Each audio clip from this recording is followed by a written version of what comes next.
poured into her own chain with renewed energy, swinging her Pulaski, a small axe hoe, as if she meant to wear it out. Most crew bosses did not do much digging. Reyne felt it was important to show her team that she was working right beside them when she wasn't scouting ahead, talking with the fire boss, or checking out the line. A helicopter flew overhead, dumping water beside the chains they dug to fortify the suburban defense. The choppers were an excellent asset on the line. They could turn around quickly, refill their giant buckets from nearby lakes, and enter places that were difficult for tankers to reach.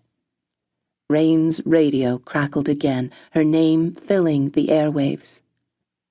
"Crew Boss Oldre, come in," the division supervisor said. "I'm here, Thomas." "Good to hear your voice, Lolo. I just want you to be aware the winds are picking up a bit.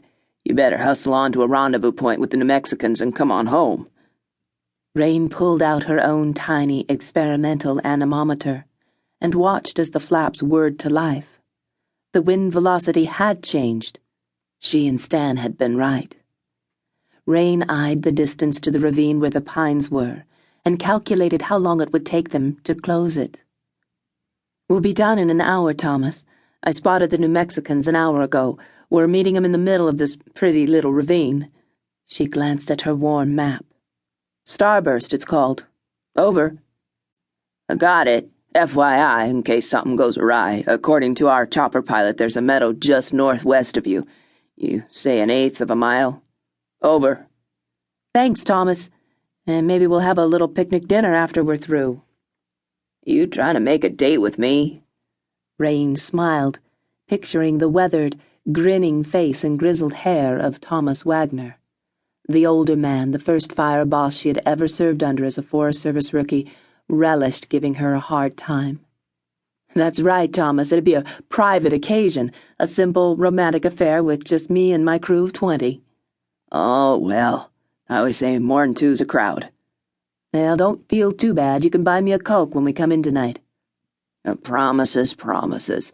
Now quit flirting with the fire boss and get your hotshots back onto those chains, girl. Over." "Work, work, work," she groused, still smiling. "It's only July and I already need a vacation."